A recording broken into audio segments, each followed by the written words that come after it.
On our first wedding anniversary, I heard my comatose wife's voice in my head. She called me a fool, cursed me for being clumsy, but every time I leaned in close, she'd scream in her mind for me to kiss her. It wasn't until her old flame and her best friend showed up, one after the other, that her repressed possessiveness erupted like a volcano. Ethan, you're mine. Anyone who touches you dies. Later, the first thing she did when she woke up was bite a mark onto my collarbone. This and this, she declared, it's all mine. Today was the first anniversary of my wedding to Chloe. In the hospital room, the scent of antiseptic was as sharp as ever. Just as I had for the past 365 days, I brought in a basin of warm water and began to gently wash her body. Her skin was still flawless and pale, like polished porcelain, and her long lashes rested quietly on her cheeks. A sleeping princess. I wrung out the washcloth, carefully avoiding the tubes and wires that were keeping her alive. My fingertips accidentally brushed against the delicate curve of her waist, the smooth plane of her stomach. And that's when a voice, choked with tears but impossibly demanding, exploded in my mind. You idiot. Lighter. My waist is ticklish as hell. Don't you know that? My hand jerked, and the cloth nearly fell to the floor. My heart hammered against my ribs like a fist. I snapped my head up, staring at the serene, beautiful face on the bed. Her lips hadn't moved, not even a twitch. The only sound in the room was the rhythmic beep of the monitors. Was I hallucinating? From the exhaustion, the desperate longing for her to wake up? I took a deep breath, forced myself to calm down, and went back to what I was doing. This time, my fingers trembled with a tremor I couldn't control as they once again grazed the silky skin of her side. Oh my God, I'm gonna die. Why are his hands so warm today? Don't stop. The voice was back, laced with an exasperated sort of bashfulness. It wasn't a hallucination. I could hear Chloe's thoughts. Her consciousness was awake, trapped inside this sleeping shell.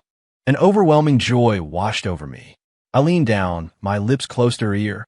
Chloe, can you hear me? Her face remained peaceful, but the voice in my head went wild. Yes, I can hear you, honey. Kiss me quick. Damn it, I can't move this stupid body. It's driving me crazy. I want kisses. I want hugs. I want you to sweep me off my feet. Was this really my wife?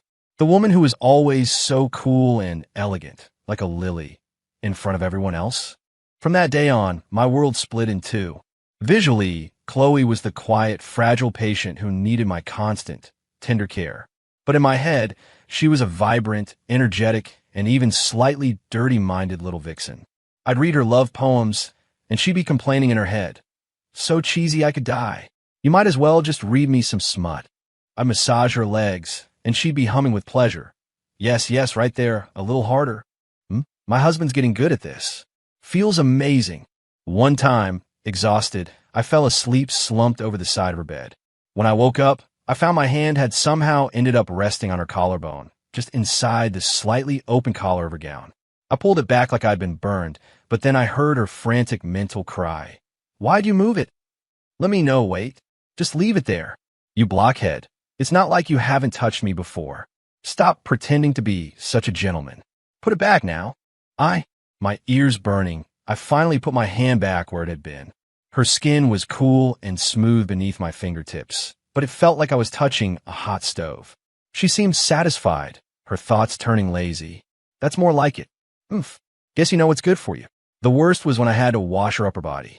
Every time, I fought for control, keeping my gaze respectful, my movements professional. But the live commentary in my head was enough to make my blood boil. TSK, what are you looking away for? Is there a single part of me you haven't seen? Your hands are so calloused. But wait, the friction actually feels kind of good. A little lower, you idiot. Yes, right. You, be gentle. The days passed in this state of extreme dissonance and secret sweetness. I started to learn how to live with this inner voice wife. On the surface, I was still the gentle, quiet, slightly melancholic husband, repeating the daily routine of caring for a comatose woman. But inside, my soul was constantly being teased by her thoughts, leaving me caught between laughter and blushing. I even started to mess with her on purpose. During a massage, for instance, I'd stop right when I knew she was enjoying it most. I'd listen to her mentally screaming, don't stop. You were so close, before I'd casually continue. It was a game only I could play, a secret interaction that was ours and ours alone. The hospital room was no longer a sterile cage, but a secret chamber holding an incredible treasure. Until that afternoon, the sun was bright. I opened the blinds halfway, letting the golden light spill across her face, giving her pale skin a warm glow. I sat by the bed, peeling an apple, the skin falling in one long, continuous spiral. "Chloe," I said softly, as if to myself, "it's a beautiful day. You always used to beg me to go on picnics." She huffed in my head. "That's because you're a workaholic who stood me up 8 times out of 10. When I can move again, I'm dragging you to the top of a mountain to watch the sunrise. See if you ever dare to be too busy again." The corner of my mouth turned up in a barely perceptible smile. "When you get better, the first thing we'll do is go on a picnic. We'll go to the Great Lawn at Lincoln Park, your favorite spot." "That's more like it."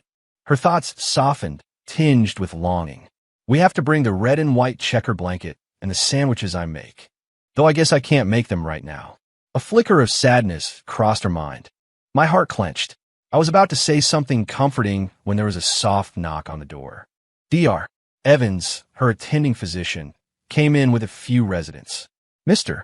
Hayes, we're just here to do a routine check on Mrs. Hayes," he said with a professional smile. I stood up and moved aside, watching them gather around the bed. Dr. Evans skillfully checked her pupil response and tested her reflexes while the residents watched and took notes. Everything was normal. He straightened up and gave me a kind, slightly pitying smile. "Her condition is stable. Just keep doing what you're doing. You've done so much, Mr. Hayes." I nodded, my eyes never leaving Chloe's face. But just as Dr.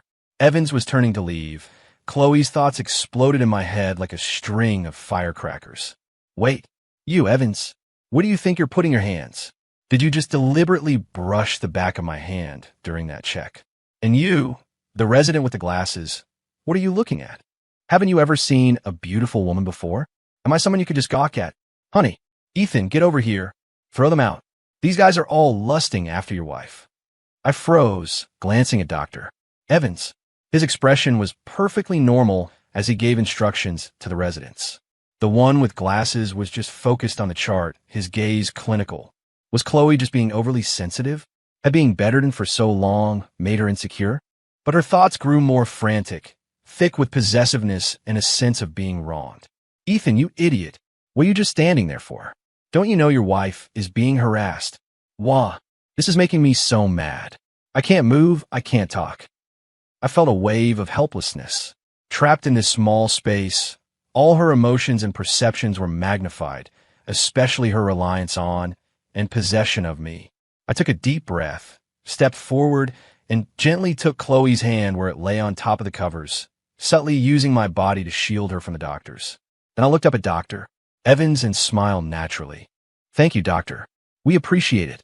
Chloe seems to get a little anxious around new people. Holding her hand helps keep her calm. Dr. Evans looked surprised for a second, then nodded in understanding. "Of course, even without consciousness, patients can sometimes retain a degree of awareness. It's good you're here with her." After the doctors left, the room was quiet again. I held her hand, my thumb gently stroking the back of it.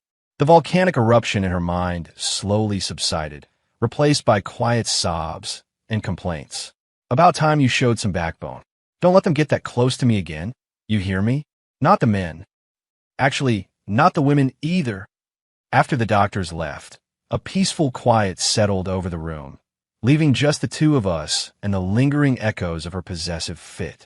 I leaned over, my fingers gently brushing the stray hairs from her forehead, and whispered, "Okay, they're gone. Don't be angry anymore." "Humph, that's more like it." Her inner voice grumbled, but the frantic edge was gone, replaced by a soft, dependent tone. "Honey, you can only belong to me."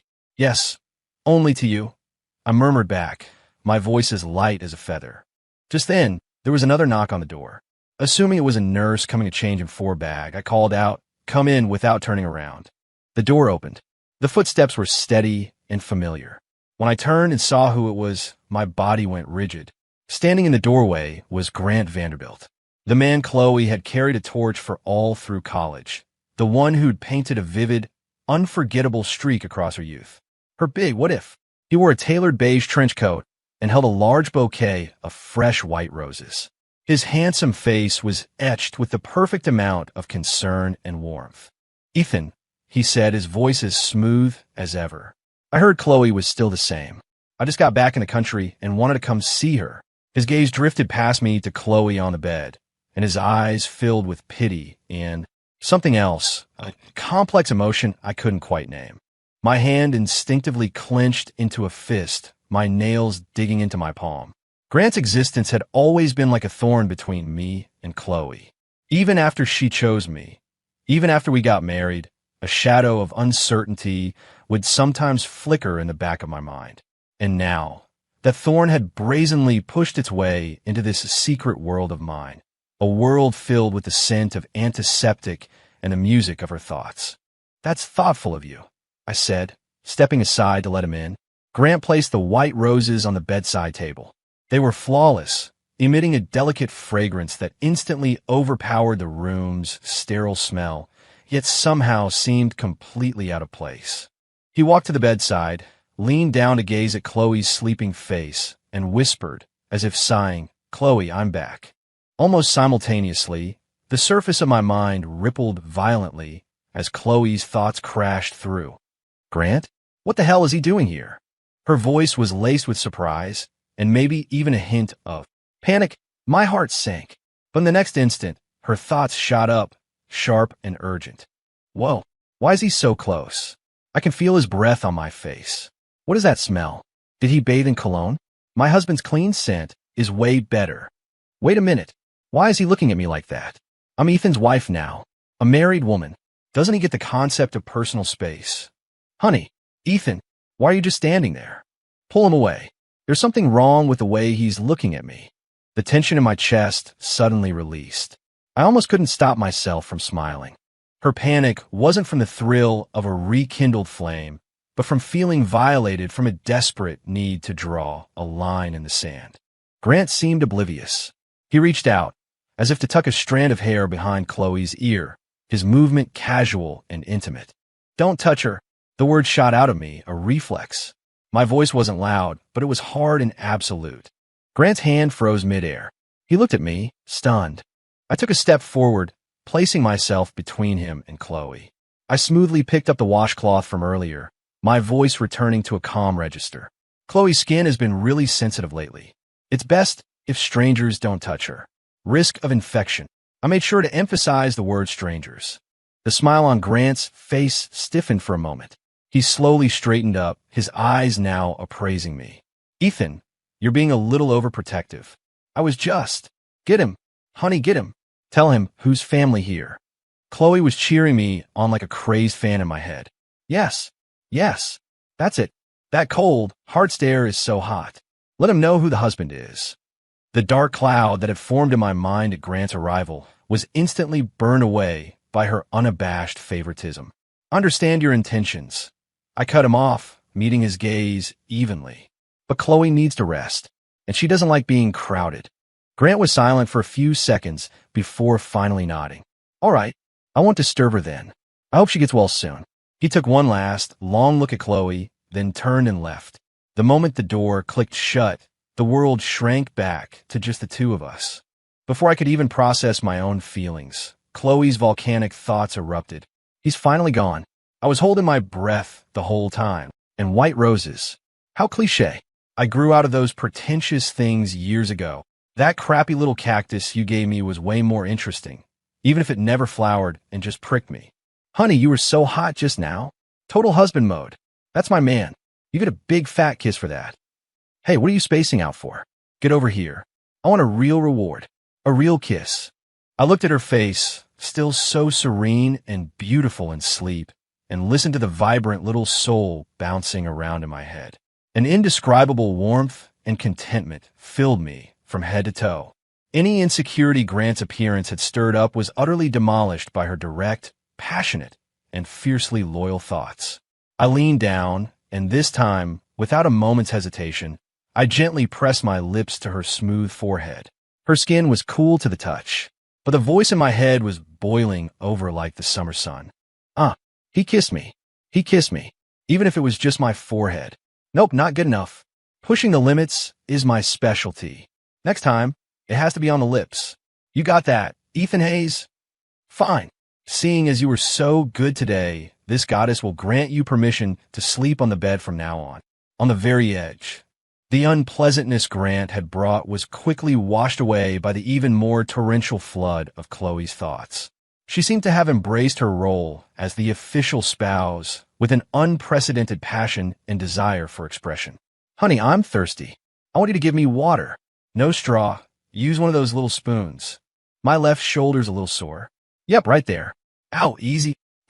Perfect. Sing to me today. Sing that off-key version of You Are My Sunshine that you always shout. This secret conversation became the sweetest poison, and I drowned in it, almost forgetting the world outside. Until Sophia White arrived.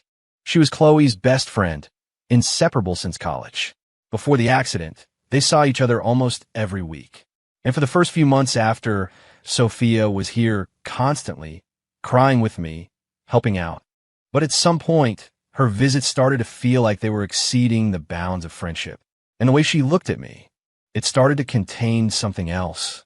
Ethan, Sophia said, pushing the door open.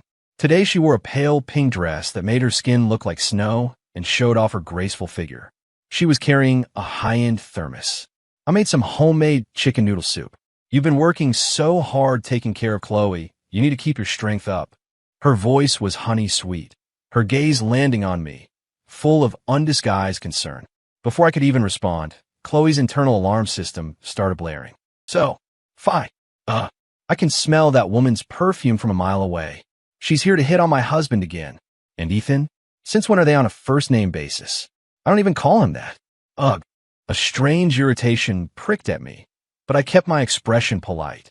Thanks, Sophia, but you don't have to go to all this trouble. It's no trouble at all, she said, walking closer.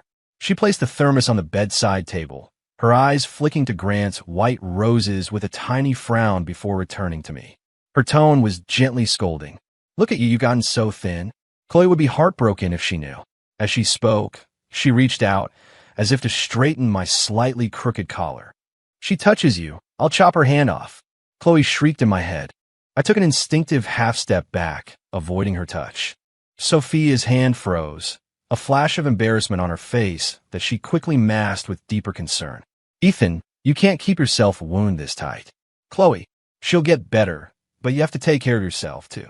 She paused, lowering her voice to an intimate, tempting murmur. I know this amazing new bistro that just opened nearby, very quiet. Why don't I take you out for a decent meal tonight? You can't keep eating hospital cafeteria food. This wasn't the first time she'd made an offer like this. Usually I just shut it down immediately. But today, listening to the hurricane of jealousy raging in Chloe's mind, a wicked little idea took root. I wanted to see just how big her reaction could be. So, I looked at Sophia, a calculated hint of hesitation on my face. I don't know. Wouldn't that be too much trouble for you? Van Hayes, you're hesitating. You actually dare to hesitate. If you go, I swear, I'll never speak to you again. No, I'll haunt you for the rest of your life. Chloe's thoughts were like a lit stick of dynamite, the explosion rattling my brain. It was a mix of disbelief and a flicker of genuine fear. Sophia's eyes lit up. No trouble. Not at all. I'd be happy to help. I could almost feel Chloe's physical body tense up on the bed with pure rage. I deliberately paused for a few more seconds, pretending to weigh the decision, my gaze sweeping over Chloe's peaceful face as I savored the internal storm only I could witness. Okay, I finally said. In that case, thank you. You're dead. Ethan Hayes. You are so dead. Divorce. The second I wake up, we're getting a divorce. I get everything. You get nothing. Go run off with your little college groupie. Wah. No, divorce is too good for you. I'm going to tie you up and make you wash my feet every single day. Overjoyed, Sophia reminded me a few more times to take care of myself, confirmed a time to pick me up, and finally left, albeit reluctantly. The moment the door closed, the world was silent. But the tsunami in Chloe's mind was far from over. She stopped screaming and sank into a low-pressure, rambling complaint. I knew it. Men are all pigs. That little witch, Sophia. She was making eyes at you back in college. Don't think I didn't notice. Is her waist smaller than mine? Are her boobs bigger? Just because her family has a little money. Wah. Honey, I'm sorry. I'll never call you an idiot again. Please don't go with her. Please.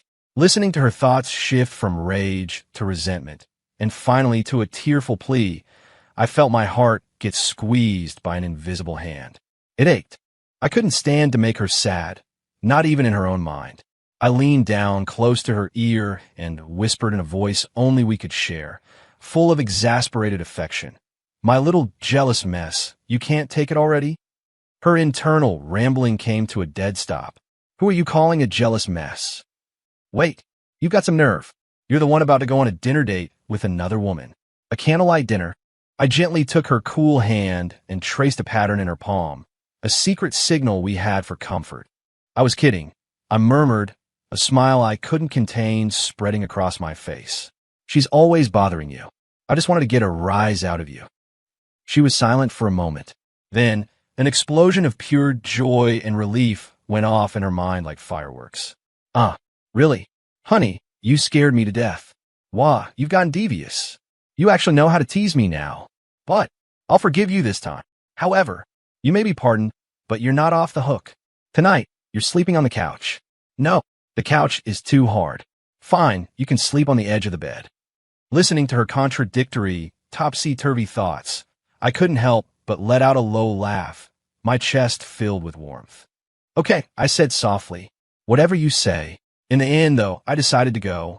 Not for dinner, but because I needed a chance to set things straight with Sophia, once and for all. Some lines had to be drawn. I couldn't let her keep nursing this fantasy.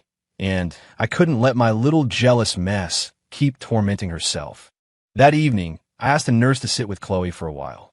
When Sophia arrived, I walked out of the hospital with her. The restaurant was just as she described, quiet, elegant. But my mind was elsewhere. I spent the whole time trying to figure out how to start the conversation, how to be firm without making a scene. She was still, technically, Chloe's best friend. Ethan, the steak here is amazing. You should try it, Sophia said with a practiced smile, trying to lighten the mood. I put down my fork and took a deep breath, looking at her calmly. Sophia, thank you for this, but I think we need to talk about a few things. Her smile faltered. Ethan, what do you mean? I said, my voice firm and clear, that I'm Chloe's husband. Now and always. I appreciate your concern, but I've only accepted it because you're her friend. There is no other possibility. I need you to stop doing things that could be misunderstood. The color drained from Sophia's face. Her fingers tightened around her wine glass, her knuckles turning white. She was silent for a few seconds. When she looked up, her eyes were glistening, but her voice was stubborn. Ethan, I know your world revolves around Chloe right now. I don't mind. I can wait. I frowned. There's nothing to wait for. It isn't fair to me, to Chloe, or to yourself. There's nothing fair about love, she interrupted, her voice rising. Loving you is my business. I'm willing to wait for you to walk away from this endless, hopeless vigil. That day will never come. My voice turned cold. This vigil, as you call it, is my entire life. There's only room for Chloe in my heart. I stood up, ready to end the pointless conversation. I've said what I need to say. I hope you understand. Dinner's on me, as thanks for your help in the past. But from now on, I think it's best if we don't see each other unless it's absolutely necessary. I turned to leave, wanting nothing more than to get away from her. But in that instant, Sophia shot up from her chair and lunged at me. Before I could react, her hands grabbed the front of my shirt. She stood on her toes, and her soft, aggressive lips crashed against mine. Time froze for a split second. My mind went completely blank. The next moment, I shoved her away hard. She stumbled back into the table behind her, sending a screech of metal across the quiet restaurant. Sophia, are you insane? The few other patrons and the waitstaff all turned to stare. Sophia didn't seem to care. She steadied herself, wiped her mouth with the back of her hand, and looked at me with a desperate, all-or-nothing defiance. I'm not insane. Ethan, I'm just making you see that I'm no less than Chloe. I'm better for you. A living, breathing person who can love you and be with you is better than someone who's just going to sleep forever. Shut up. I snapped. You don't have the right to say her name. Sophia, This is the last time I'm going to warn you. Get rid of these disgusting ideas and stay the hell out of my life. If you don't, I won't feel obligated to respect the fact that you were once Chloe's friend. With that, I couldn't stand to be in the same room with her for another second. I turned and strode out. Pushing open the door to the hospital room, the familiar scent of antiseptic hit me, and for the first time, it felt like a comfort.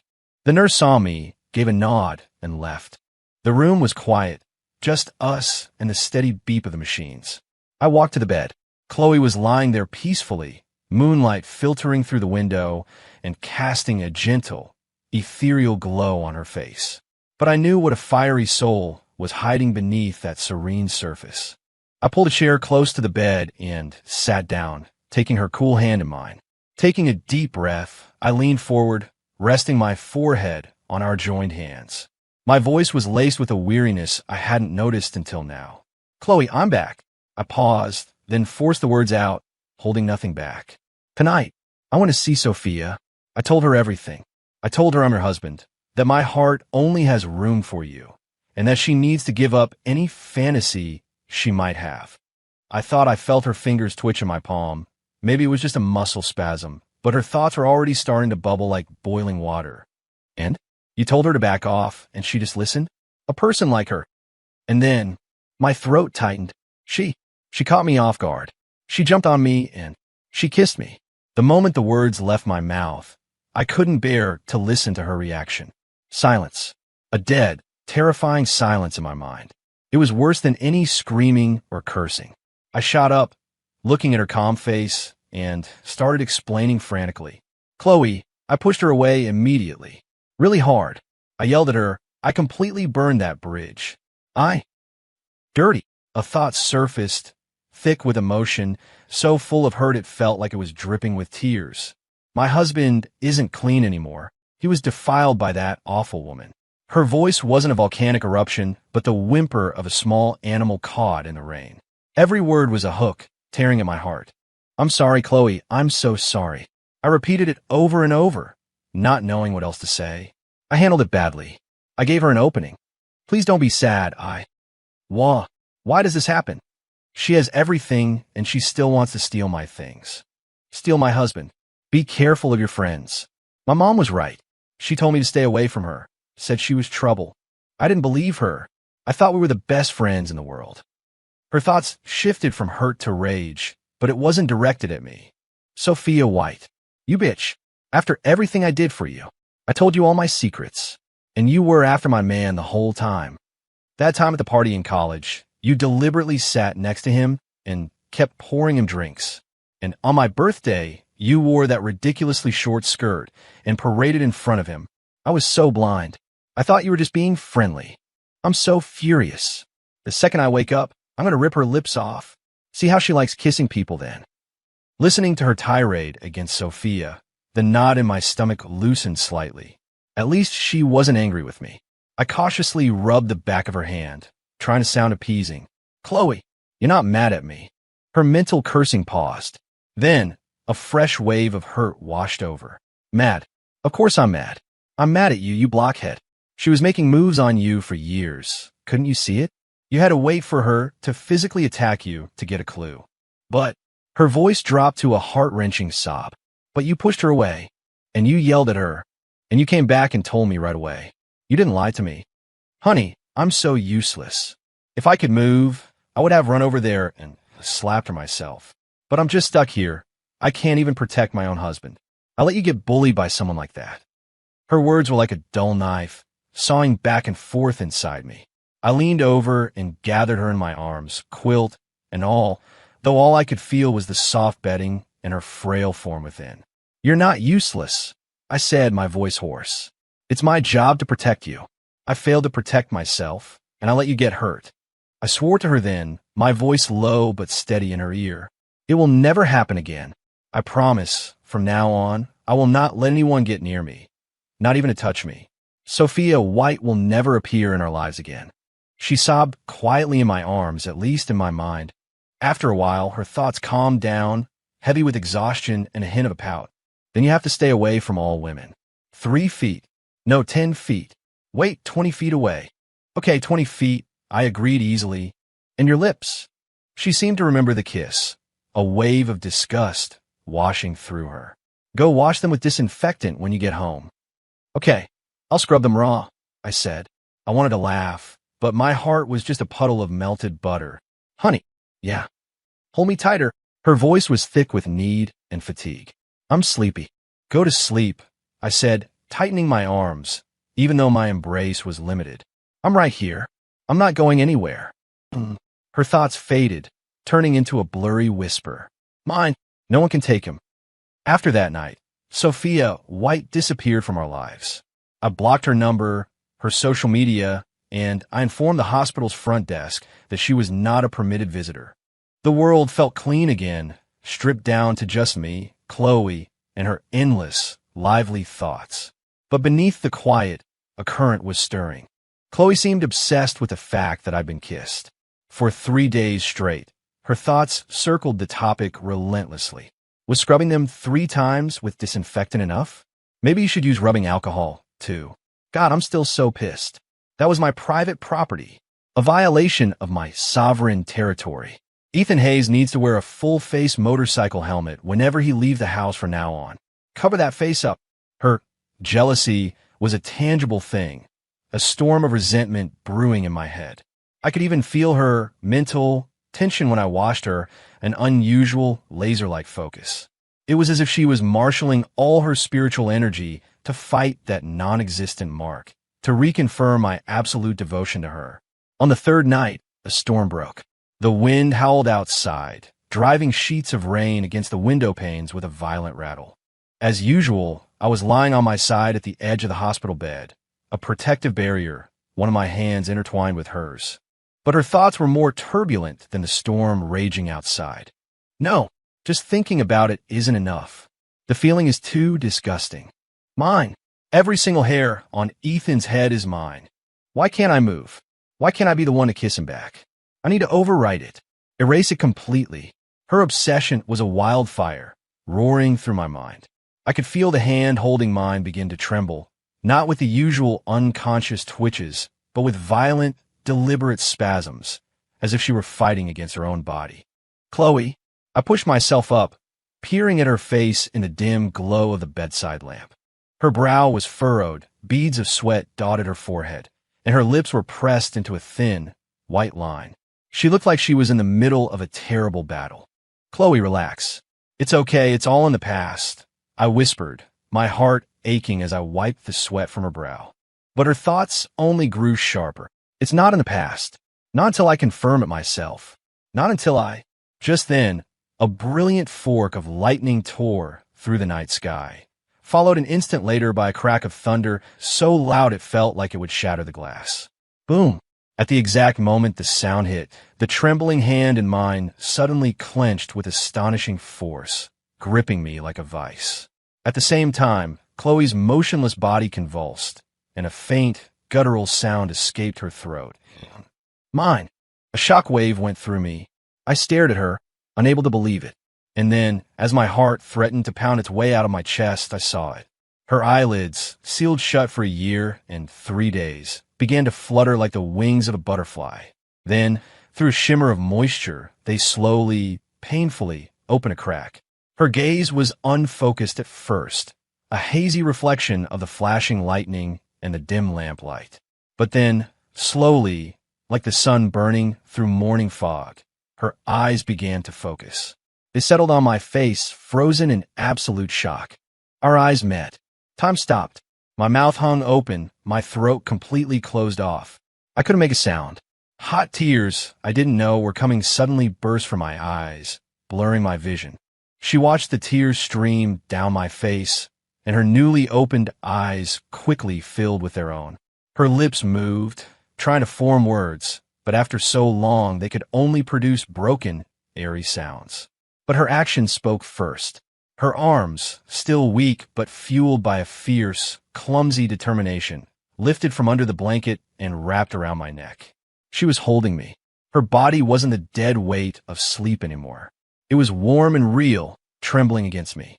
Her heartbeat, muffled by the thin fabric of her hospital gown, thudded against my chest, heavy and strong. gradually falling into sync with mine. My frozen body finally caught up. A wave of joy so immense it threatened to drown me crashed over me. Chloe, Chloe. I whispered her name over and over, unable to form a complete sentence. She trembled in my embrace, rubbing her head against my shoulder. Then a voice, weak and full of hurt, but clearer than anything I'd ever heard, sounded in my ear. No one else gets to kiss. She paused, gathering her strength, and then declared, with absolute certainty, "You are mine." 6 months later, the summer night breeze, sweet with the scent of gardenias, drifted through the open balcony doors, making the sheer curtains dance. Our home was no longer a sterile, white hospital room.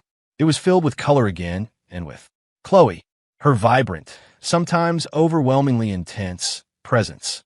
After months of relentless physical therapy, her speech had fully returned, sharper and wittier than ever. In fact, she could walk, run, and move without any issues.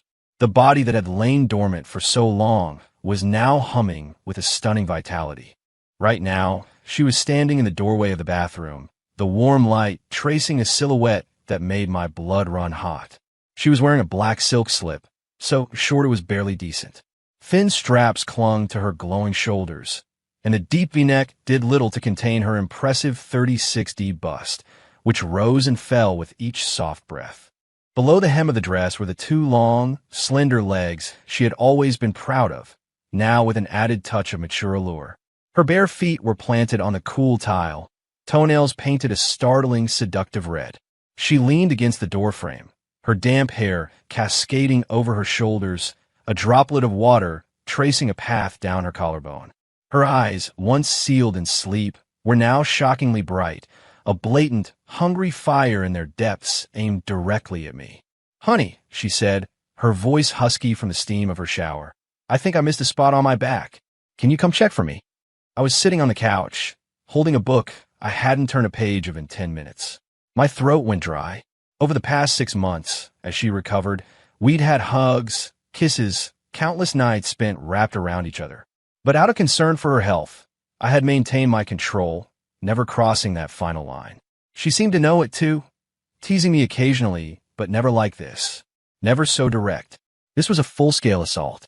"Chloe," I managed, my voice rough, "you're still recovering? Don't mess around." "Mess around?"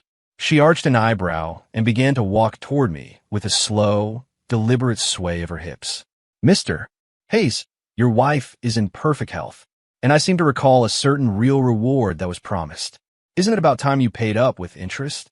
She stopped in front of me, looking down, her fresh, steamy scent enveloping me.